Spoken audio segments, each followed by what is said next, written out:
Acción, tu revista mensual de cine y series, con los mejores estrenos de cine, fichas y reportajes coleccionables, series de televisión y 4 pósters todos los meses. Búscala en tu kiosco. Buenas, Juanjo, ¿qué tal?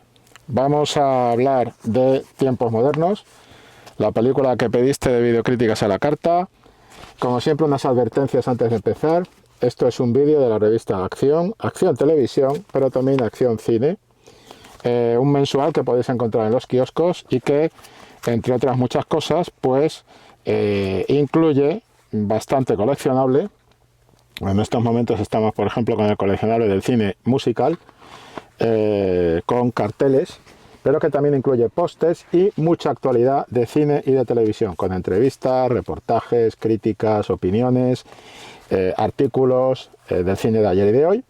Podéis conseguirlo en el kiosco, como digo, y si no, podéis pedirlo aquí a la redacción en la dirección que os van a poner en el vídeo. Que esto es un vídeo con spoilers, que es un vídeo de Tiempos Modernos, la película de Charles Chaplin, y que, como digo, va a tener destripamiento llegado al caso, quizá no mucho, porque la película tampoco se presta demasiado a ello, pero os recomiendo que la veáis, que además es para mí la mejor película de Charles Chaplin. Y después, si queréis, pues veis el vídeo, antes de destriparos la película.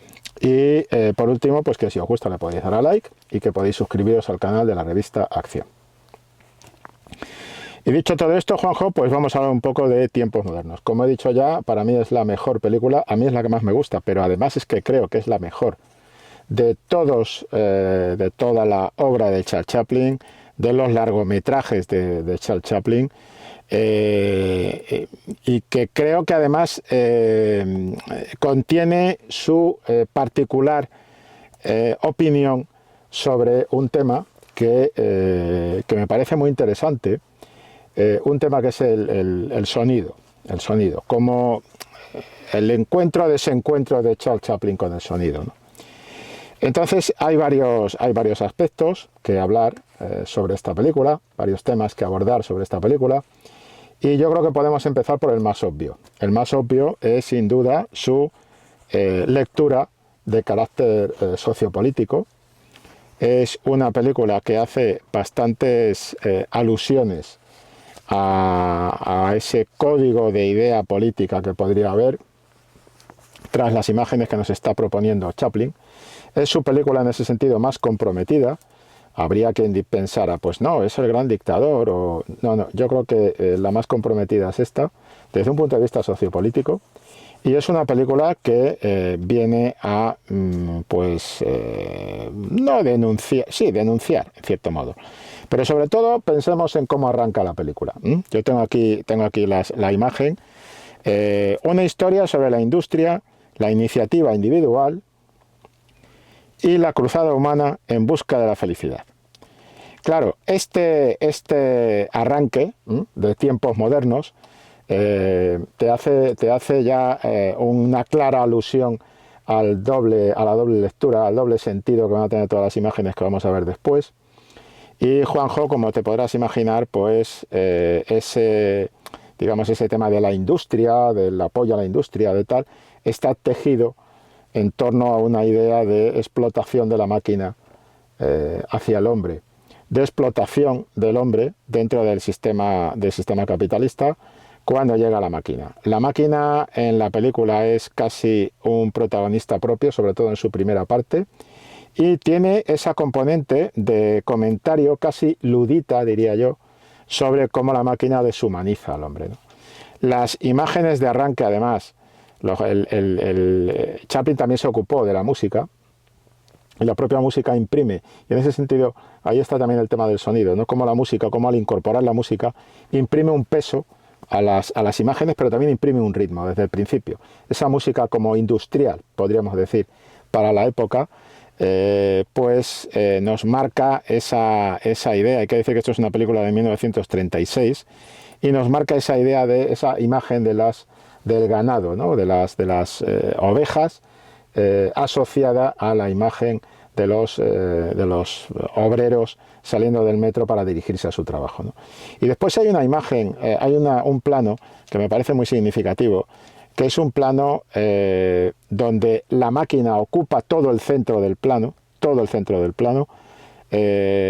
y los obreros quedan en la esquina como minimizados, ¿no?, frente a esa máquina. Voy a intentar mostrarte la imagen a la que me refiero.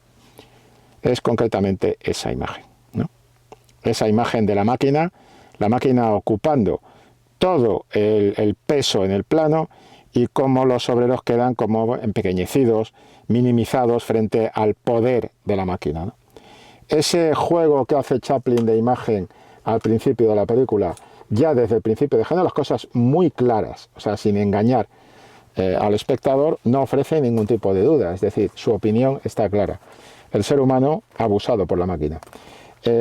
Naturalmente él le da a esto un sesgo de carácter cómico, pero siempre manejado por una clave humanista de la deshumanización del hombre.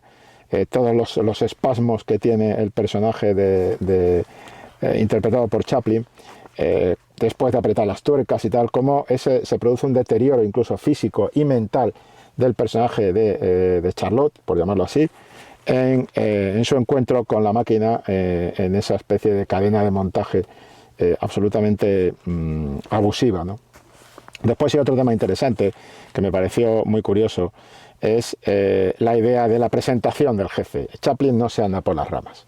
Chaplin te presenta al jefe primero haciendo un puzzle, después leyendo un periódico donde vienen unas aventuras como de Tarzán, y después convirtiéndose en el gran hermano de George Orwell, de alguna manera, o en un guiño al gran hermano de George Orwell, con ese pantallón de vídeo con el que controla la actividad en la fábrica, ¿no? Y con el que además continuamente, y ahí está el tema de la codicia del capitalista y de la explotación del empresario, que no es un empresario, es un empresaurio, y que digamos en todo momento está exigiendo que la máquina vaya más rápido para producir más, lo cual supone una sobreexplotación de sus trabajadores.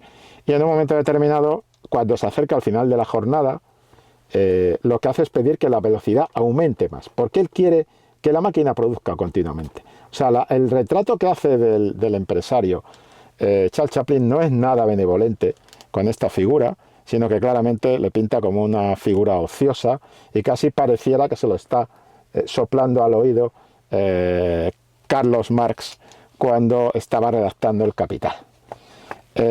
No hay mucho que esconder en este sentido, y creo que Chaplin además no lo esconde, y tiene esa lectura clara, ¿no?, en primer término la película, con esa especie de broma o guiño de cómo Charlotte accidentalmente, por puro accidente, con esa especie de trapo de que se cae del camión, pues acaba liderando una manifestación y al final se lleva a él todas las tortas, ¿no? Y ahí es donde entramos en ese territorio, la representación de la policía como un elemento de amenaza, como un antagonista perpetuo en toda la película, como cada 2 por 3 acaba en la cárcel, y como la policía, lejos de ser un mecanismo de seguridad y de alguna manera de apoyo y de respaldo al ciudadano, lo que se convierte es en el brazo armado de los empresarios, del sistema, del capitalismo, como lo queramos concebir, ¿no? Y en ese sentido me parece que tampoco Chaplin se oculta tras ningún tipo de intento de camuflar un mensaje que estaba muy claro. Y estamos en 1936, no lo olvidemos.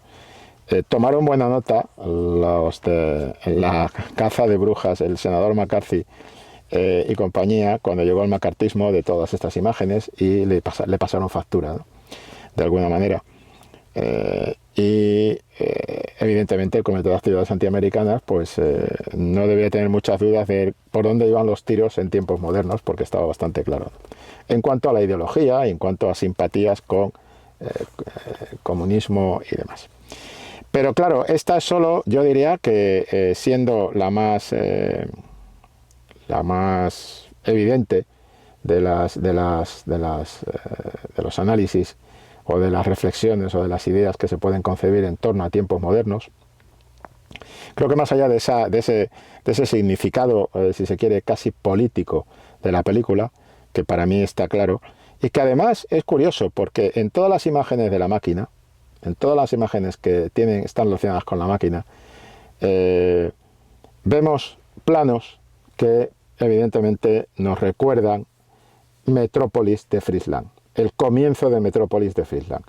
He citado antes el plano este de las ovejas y de los obreros yendo a trabajar y dirigiéndose hacia las puertas de la fábrica y demás, y eso recuerda pues las filas de obreros que salen en Metrópolis y que son los servidores de la máquina, los esclavos de la máquina. Aquí nos encontramos estas imágenes similares con los obreros casi dando de comer a la máquina, por decirlo así, alimentando a la máquina, tan alimentando a la máquina que en uno de los momentos hilarantes de la película, que es naturalmente pura caricatura, el propio Chaplin es devorado por la máquina y pasa entre las ruedas de la máquina y demás hacia arriba y después hacia abajo otra vez, hasta ser nuevamente escupido, ¿no? Es decir, la idea de la máquina devorando al ser humano, la máquina contra la idea saludita de la máquina como mecanismo, herramienta de no solo deshumanización, sino incluso de destrucción del ser humano, del trabajador, remite a Metrópolis, remite esa imagen de Metrópolis, remite a esa imagen del dios Moloch que devora a sus trabajadores en las secuencias de Metrópolis, de Friesland. Y además ya he citado que creo que otra referencia clara es por la vía de la literatura, la novela 1984 de George Orwell, con el gran hermano o el empresario convertido en gran hermano, ¿no? En este caso, que vigila constantemente a través de la máquina, vigila constantemente a sus trabajadores, ¿no? Evidentemente Chaplin, además de esto, está haciendo otras cosas en la película que a mí me parecen como mínimo tan interesantes como esta, e incluso diría que a mí personalmente me interesan más que esto que he comentado, porque el tema ideológico está muy a las claras, está muy a la vista y está muy en primer término y no hay mucho más que decir sobre él. Casi sería una obviedad insistir mucho sobre ese asunto. Pero ciertamente sí que me parece por eso la película más comprometida, es decir, es donde más claramente se moja. Cuando se moja a fondo, además un Chaplin que, como sabemos, Juanjo, había vivido él mismo la pobreza, había vivido él mismo el abandono, había vivido él mismo la supervivencia extrema, y que todo eso alimentó su personaje del vagabundo y sus historias del vagabundo y demás de Charlotte. Entonces me parece que este es uno de los aspectos a destacar de la película, que hacen que es uno de los puntos a favor para que sea una de las mejores películas de Chaplin, para mí la mejor de Chaplin y la que más me gusta y la que más veces veo, es la que más veces he visto. No solo la he visto esta última vez para la crítica, sino que es la que más me apetece visitar y revisitar. Tiene momentos realmente hilarantes, como por ejemplo el tema de la comida con la máquina, esa máquina que les da de comer tuercas al trabajador que interpreta Charles Chaplin, esa máquina creada por un inventor al cual le parece que no están explotando suficiente a los obreros, sino que él puede apoyar la posibilidad de que incluso en la hora de la comida no pierdan tiempo ni en limpiarse la boca. Lo único que funciona, y aquí entramos en un trabajo ya de carácter dentro del contexto sociopolítico y de esa carga de ideología que tiene la película, entramos en un elemento, en una elegancia, en unos subrayados sutiles que son muy significativos y que hay que leer, ¿no? Por ejemplo, el único aparato que funciona en esa máquina diabólica que pretende dar de comer a los obreros para que no pierdan tiempo y produzcan más continuamente, al 100%, es el equivalente a la servilleta, es decir, el elemento que limpia la boca. Es el único elemento que funciona. El resto, todo lo que tiene que ver con alimentar al individuo, es un desastre, es una catástrofe y además es totalmente hostil al trabajador. Pero lo de limpiarle la boca, ese funciona divinamente. Entonces, me parece que es significativo. Creo que ahí Chaplin sí que se viene arriba, creo que ahí Chaplin sí que da ese giro, esa vuelta de tuerca, nunca mejor dicho, a la situación, para ir más allá, para dejar esa semilla sembrada en la mente del espectador, para que reflexione y para que saque sus propias conclusiones. O sea que hay, en lo ideológico y lo político hay secuencias muy claras, muy evidentes, planos muy claros, borregos, ovejas, ganado, obreros. Y no es que esté llamando a los obreros ganado, lo que está diciendo es que evidentemente a los obreros les tratan como ganado, o esa es su tesis, ¿no? Y son muy evidentes, pero después está este tema, ¿no? De lo qué curioso, el único aparato que funciona de todos los ingenios que tiene esa máquina es precisamente la que le limpia la boca al obrero. Esa idea de la pulcritud, ¿no? Esa pulcritud la vamos a ver también muy divertida, en otro momento divertido de la película, que es cuando aparece esta especie, este sacerdote, este cura protestante, este religioso protestante, que acude a la prisión con su mujer. Y el momento de Chaplin sentado junto a la mujer en el sofá. Y el momento de la gastritis, de los ruidos, de los borborigmos que se suenan por allí, que hacen que el perro ladre a la tripa ese tema de la tripa bien llena, ese tema de cómo la tripa bien llena además hace que esta señora con el café pues tenga esos ruidos en las tripas, que también tiene Chaplin en ese momento. Chaplin también está tomando Charlotte también está tomando su café. Pero lo curioso es que la señora tiene que tomar pastillas para controlar ese tema. Hay toda una lectura muy clara, ¿no? de cómo hay estómagos muy sobrados, poco agradecidos, a pesar de que son constantemente alimentados y que no pasan hambre. Y sin embargo, después esos mismos estómagos tienen que tomar pastillas, es decir, esas mismas personas con el estómago perjudicado tienen que tomar pastillas. Estamos hablando también de ese segundo nivel ya de expresión que me parece muy interesante en la película, ¿no? El que es menos obvio, el que no es el de las imágenes que se traducen rápidamente, ¿no? Del obrero explotado por la máquina, devorado por la máquina, no, eso está. Pero después están estas pinceladas, ¿no? Y creo que donde Chaplin hinca de verdad el cuchillo, en ese mensaje, en esa idea, en esa propuesta, en esa reflexión sociopolítica, es precisamente en estos otros pequeños detalles, ¿no? Chaplin se muestra aquí, como siempre, pero aquí aún más, muy detallista, muy detallista.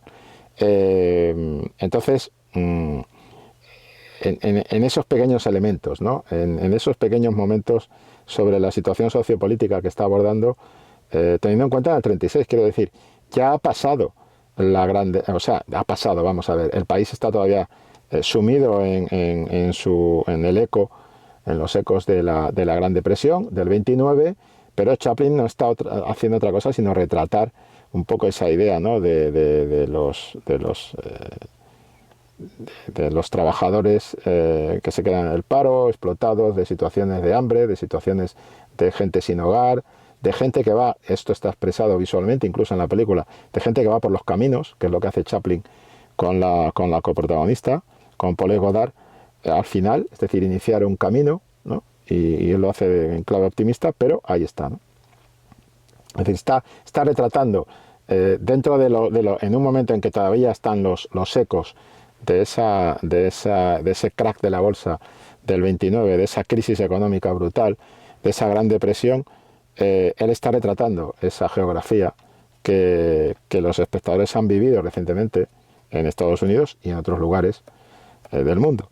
Entonces, esa crisis económica está todavía muy presente y yo creo que esta es la película que de alguna manera sienta cátedra, ¿no? sobre qué pasa con el tema del trabajo y con el tema del capital y con el tema de, pues eso, el abuso por parte de la máquina de los trabajadores, ¿no?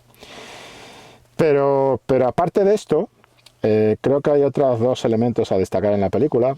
El primero es cómo Chaplin, para mí, consigue a su compañera perfecta. Sabemos que tenía relación con ella también fuera de la pantalla, fuera de la ficción, en la vida real, pero como Chaplin consigue la que para mí, con Paul Godard, es la mejor. Y mira que hizo películas por ejemplo, con Edna Purviance y con otras actrices, pero creo que Paul Godard fue la mejor compañera de Chaplin ante las cámaras. en sus películas, y además me parece y defiendo que Paul Godard tenía por supuesto un desbordante talento para la comedia, pero además Chaplin creo que encontró en ella una especie de alter ego, ¿eh? De alter ego. Naturalmente, la actriz está trabajando sobre los parámetros que le ha marcado el director, pero creo que la personalidad de Paul Godard aporta también de cosecha propia mucho a este personaje de esta muchacha huérfana. Es muy interesante cómo cubre Chaplin la parte. Esto es si nos paramos a pensarlo un poco, creo que es tan buena película porque siempre en Chaplin pasa esto, pero estamos hablando de una película que se etiqueta o se puede etiquetar como comedia, pero que en realidad es un drama, con momentos de drama y con mucho cuidado con el cual Chaplin intenta no caerse al precipicio, caer por el precipicio del melodrama. Porque el momento de la muerte del padre del personaje de Paul Godard con esas dos hermanas pequeñas,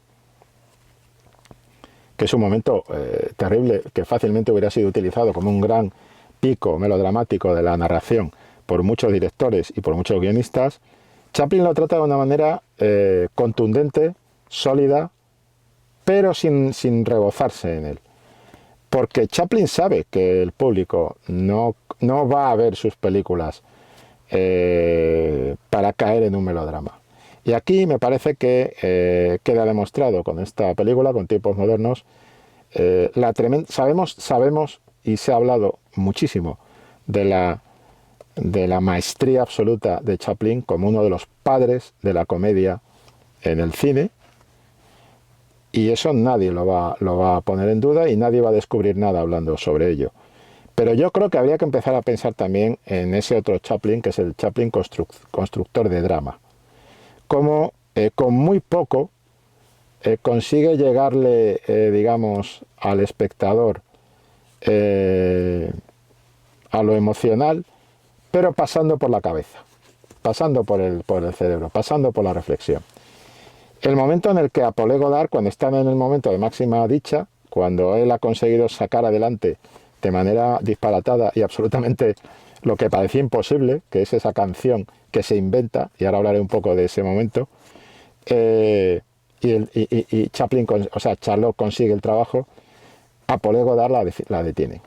Momento anticipado en la comisaría cuando están poniéndole los matasellos a la orden de captura y demás. Entonces, ese momento es otro de los que podría haber sido absolutamente desgarrador y tal, pero Chaplin no se entrega a eso, sino que monta un momento de carrera-persecución enloquecida, muy propio de la slapstick comedy, de la comedia muda, de la comedia de carreras, persecuciones, tartazos, etcétera.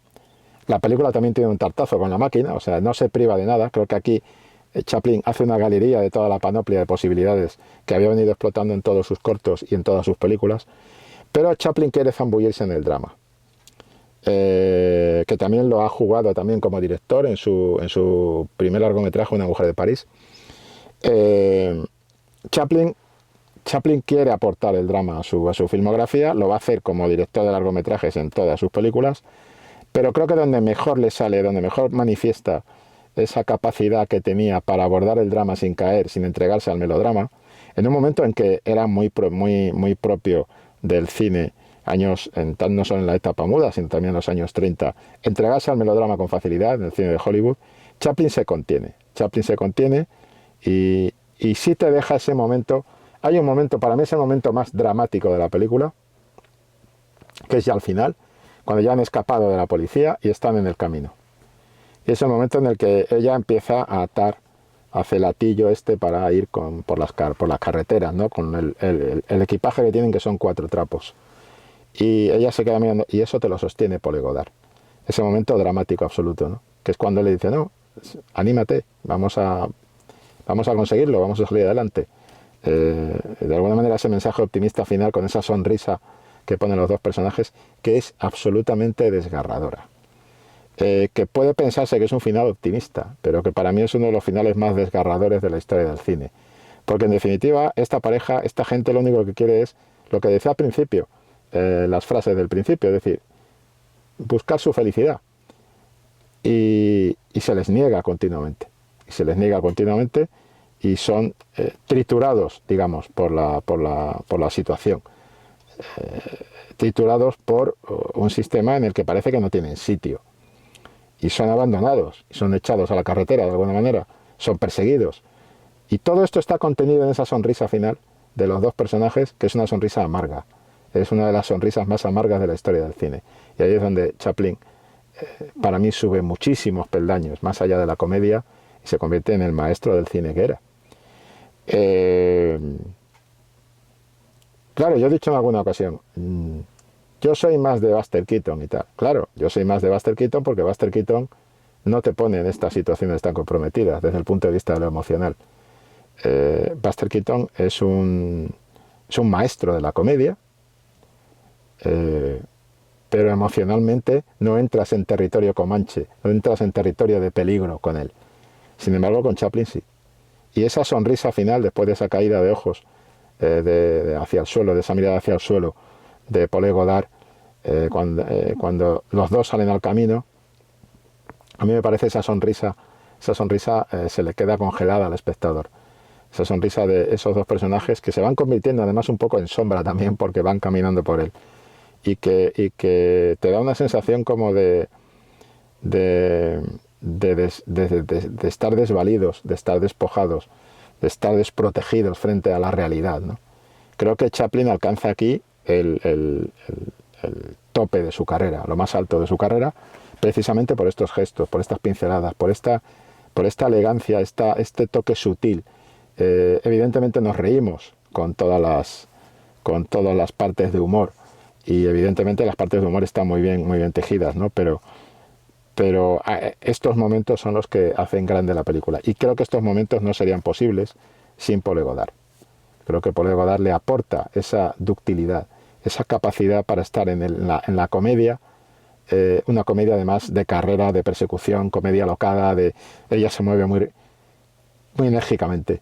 Desde el principio, cuando está con esa imagen de Paul Godard, con esa mirada, esos ojos que tenía Paul Godard, con el cuchillo en la boca, creo que ella es la reina ya sobre todas las actrices que trabajaron con Charles Chaplin ante las cámaras.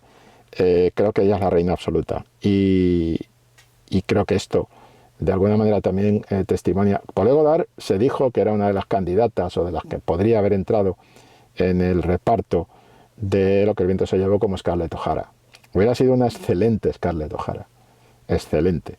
Y cuando yo veo esta película, siempre que veo esta película, pienso lo mismo. A mí me encanta Vivien Leigh, pero creo que Paul Godard le hubiera dado una garra al personaje de Scarlett O'Hara. Siempre pienso en esa imagen de tiempos modernos de esta mujer con el cuchillo en la boca cuando está con los plátanos y tal, y tirándole los plátanos a las hermanas y a los chavales y tal. No, a las hermanas se los lleva después, a los chavales que están en el puerto y tal. Y viéndola en esta película ves una energía que le hubiera venido muy bien, y hubiera nutrido muy bien Scarlett O'Hara en Lo que el viento se llevó. Creo que Vivien Leigh la llevó por otro camino el personaje, y me parece bien, y es uno de los iconos del cine, pero hubiera sido muy interesante ver a Paul Godard en Lo que el viento se llevó como Scarlett O'Hara, con esa garra que tenía, y además creo que tenía merecimiento sobrado para ello, ¿no?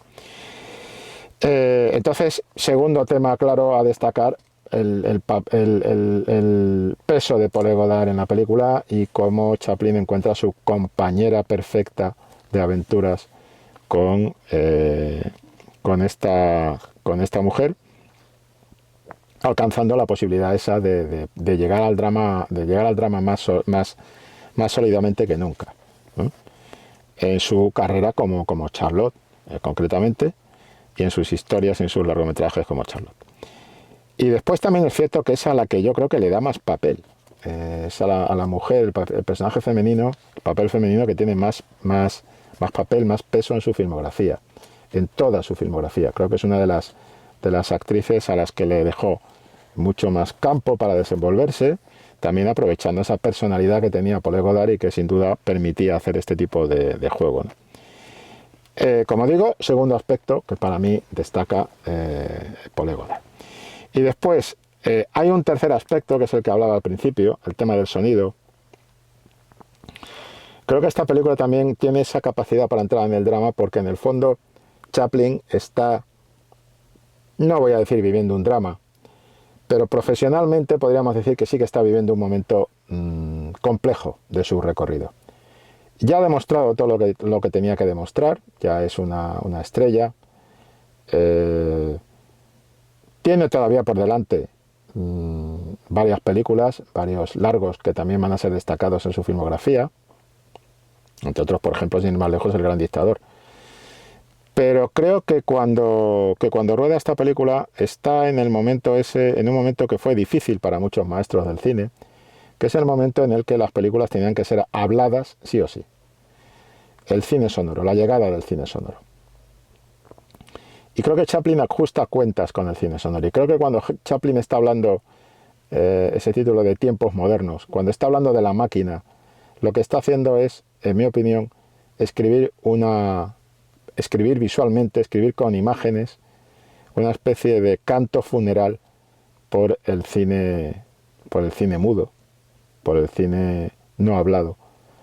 Y de alguna manera está haciendo una poesía sobre ese mundo que se ha perdido.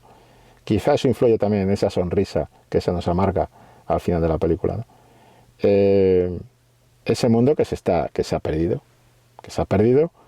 y que el cine está ya en otra cosa, está en otra fase, pero está en otro mundo distinto, ¿no? Incluso Bela Balas sostenía, en sus escritos sobre cine, sostenía que, por ejemplo, el primer plano en el cine mudo, en el cine silente, no era lo mismo que el primer plano en el cine sonoro. Y yo estoy de acuerdo con eso y con otras muchas cosas que dice Bela Balas cuando habla de este tipo de asuntos, ¿no?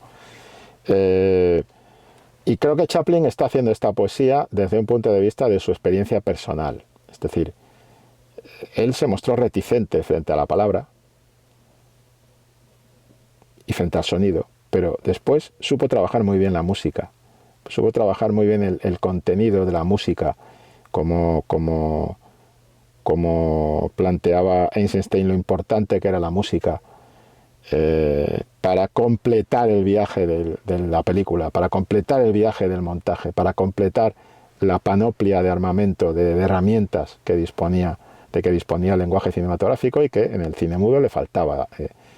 Y en la actualidad sabemos perfectamente el gran juego que puede hacer el sonido y que puede hacer la música en las películas, ¿no?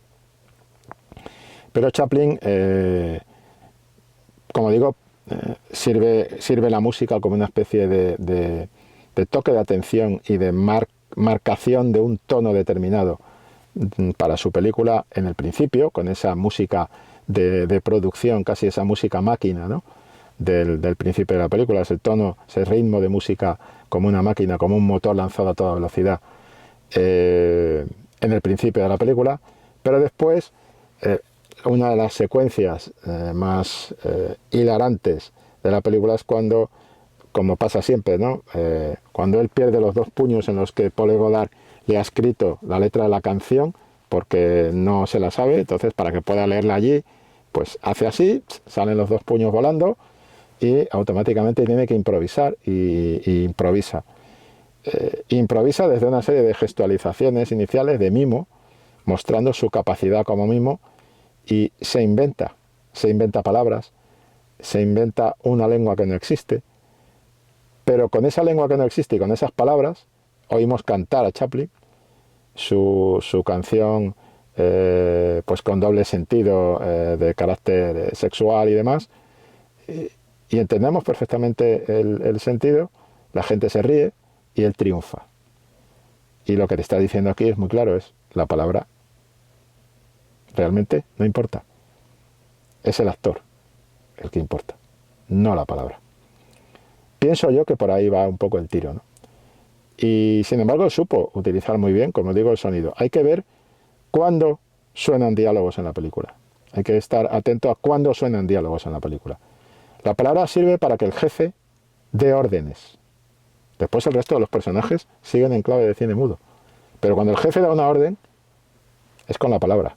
La palabra sirve para que el jefe dé órdenes. Es decir, para que el jefe esclavice cuando dice suba la velocidad o suba el ritmo de la máquina a tal.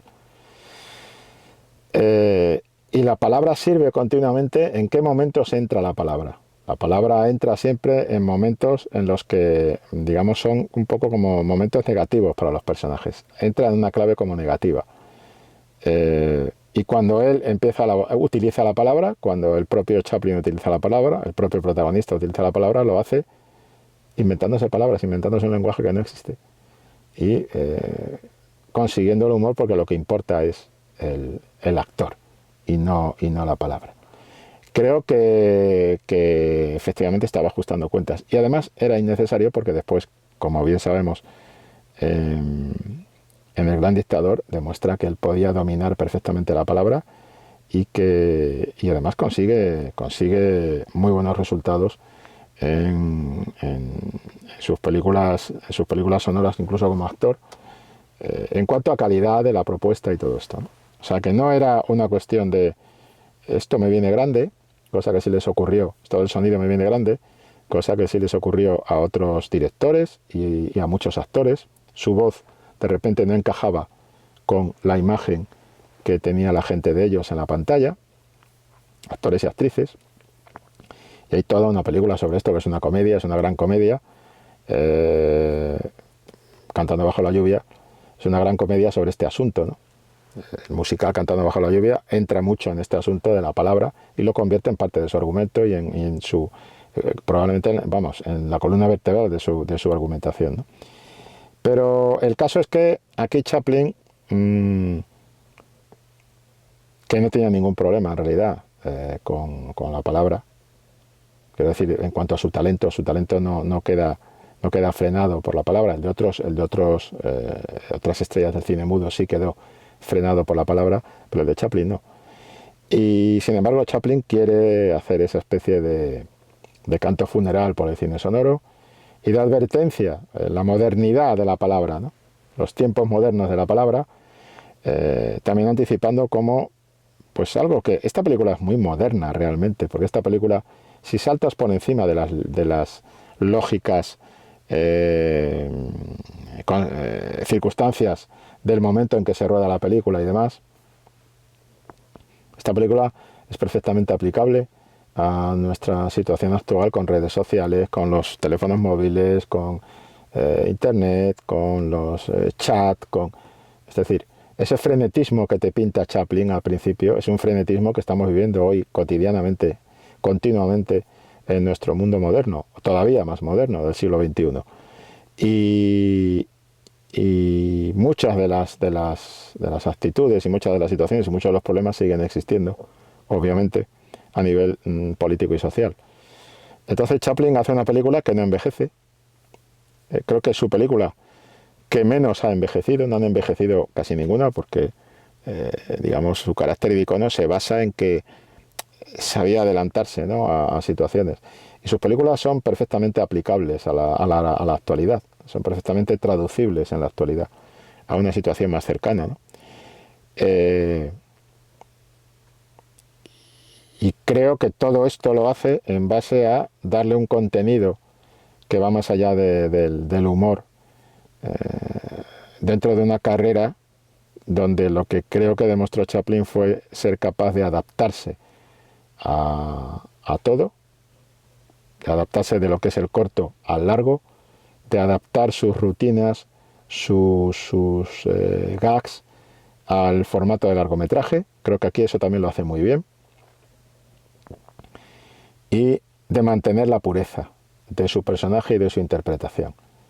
Aquí Charlot sigue siendo Charlot, pero es un Charlot más maduro como personaje, maduro como figura de denuncia y maduro en ese canto funeral por el cine mudo que se va y ese sonido que viene, con ese camino que vemos de los dos personajes por el camino al final de la película. Es un poco un testimonio de esa idea de no sabemos a dónde vamos, pero igual tendríamos que ir un poquito más tranquilos de lo que lo estamos yendo, ¿no?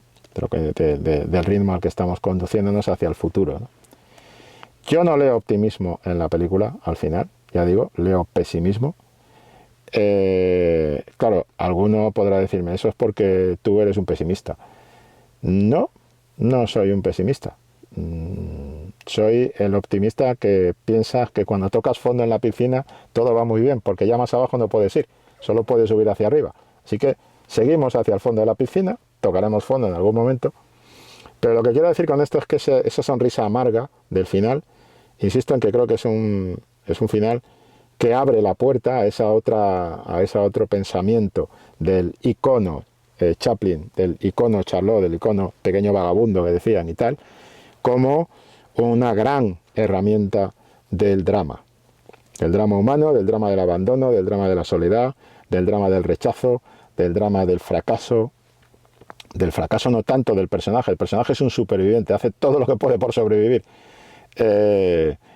Y sí que me gusta mucho esa especie de fatalismo que tiene Chaplin, que expresa Chaplin en muchos momentos de la película, ¿no? El fatalismo de decir, bueno, está pasando esto. En fin, esa especie de fatalismo. Porque se hablaba mucho del fatalismo de Buster Keaton, pero creo que el de Chaplin, el tema de Buster Keaton es que es un tipo, es un tipo duro, Buster Keaton. Tío, aguanta lo que le echen encima, incluso una casa si hace falta, ¿no?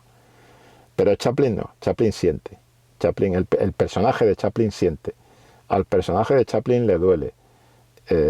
Pero siempre tiene ese gesto optimista que hace que para mí sea todavía más pesimista al final de la película, porque, digamos, es ese optimismo de las víctimas que digamos, a mí me parece que es como, pues hemos empezado con ovejas, ¿no? Pues es el optimismo, ese optimismo bien pensante, buen rollista, humanista de la oveja que va al matadero. Y de ahí viene un poco mi pesimismo. Pero esta lectura no tiene que ver con Chaplin, esta lectura es mía, personal. Yo cuando veo películas de Chaplin siempre detecto, en primer término siempre me sale esa tristeza, ese despojo, esa sensación de abandono y de soledad.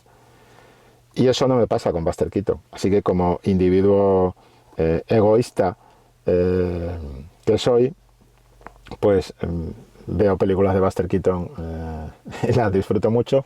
Y la manera en que tengo de disfrutar de las películas de Chaplin, pues es ligeramente distinta, ¿no? Y sí que es cierto que son todas obras maestras, pero creo que en el caso de Chaplin nos encontramos con una manera de ver la vida, esa idea del personaje pequeño, siempre perseguido, esa imagen que me parece una imagen que es divertida, es desde el punto de vista del sarcasmo y de la parodia de la realidad, la imagen del jefe en el gran pantallón mirando a ese Chaplin que se ha escaqueado en plan pícaro en el baño, en el momento, se ha buscado un momento de descanso suplementario, digámoslo así, ¿no? Pues es una imagen para mí un poco terrorífica, en el sentido de decir de cómo estamos siempre bajo la mirada de alguien o la mirada de algo, ¿no? Y creo que eso nos roba la libertad, ¿no?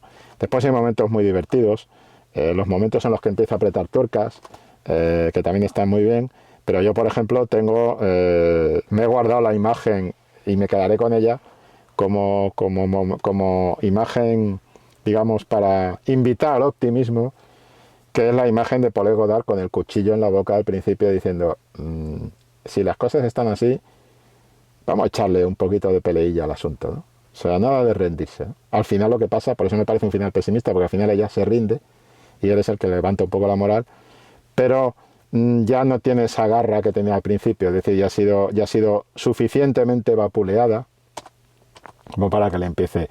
Y después hay momentos realmente de comedia visual, porque claro, reivindica, frente al sonido, reivindica el poder de esa comedia visual. El momento del queso, ese queso gigante, que habla un poco de esos alimentos que sobran en unas mesas y que faltan absolutamente en otras, con esa con ese berbiquí con el cual va abriendo los agujeros, habla un poco de esa sociedad de consumo, ¿no? Te abro los agujeros en el queso para que sea un queso de estos más especialitos, ¿no? Que es el que me has pedido, pero es un queso del montón, pero yo te abro los agujeros y ya te paso después la factura. O ese momento de la bandeja en el baile, donde la bandeja hace su propio baile, eso es una coreografía, es un número musical. Es decir, está todo el mundo bailando y está la bandeja con Chaplin debajo, moviendo de un lado a otro y danzando con los danzantes, ¿no? La manera en la que Chaplin resuelve el tema de las puertas, cuando se equivoca de puerta con los camareros, me parece muy divertida, porque rápidamente el otro se lleva la bronca y él pasa por encima, como si no hubiera roto un plato, y tira con lo suyo. Esos son los momentos Chaplin que realmente te dicen, este tío sobrevive y demás. Pero como digo, hay que pensar mucho en ese final de ellos dos hacia nosotros, sonriendo, sacándose una sonrisa de ese gesto adusto, consiguen extraer el último gramo de alegría, no de alegría, de optimismo que les queda, y de confianza en el futuro, con toda esa carretera detrás, todo ese camino que ya han hecho, y se acercan a la cámara y elaboran esa sonrisa. Pero ay, amigo Juanjo, en el plano siguiente los dos quedan sumidos en la oscuridad y van caminando hacia las montañas, pues hacia ese futuro, digamos que incierto, por decirlo de una manera tal, con lo que hemos visto antes que les ha pasado, en fin. Entonces, ya digo, eso es lo que me motiva a mí, ese punto de pesimismo, optimismo, que ahí ya digo que me quedo la foto, porque creo que la foto de Paul Godard con el cuchillo en la boca es uno de los mejores momentos de la historia del cine, en cuanto a su capacidad evocadora, de decir, la toalla no se tira y, bueno, a veces pues hay que seguir en la pelea, aunque tengamos todo en contra. Creo que esa capacidad de supervivencia es también algo que está presente gracias a Paul Godard, pero también gracias a ese plano que le da Chaplin cuando está con los plátanos al principio, de, a ver, podrán intentar tumbarnos, pero vamos a ponérselo difícil, ¿no? Y creo que ahí es donde transmite Chaplin no un tema de optimismo, pero sí un tema de garra, de capacidad para sobrevivir, que es lo que te queda en muchas circunstancias, ¿no? Y dicho todo esto, pues bueno, Juanjo, yo te he contado un poco lo que opino, lo que pienso de la película, que me parece que son las claves, digamos, más significativas de una película que es una de las grandes obras maestras del cine, y que además se mojó mucho, y hizo muy bien en mojarse, porque el cine, creo que además de para entretener, pues también tiene esa capacidad y esa virtud de hacernos reflexionar y de pintarnos las cosas claras, ¿no?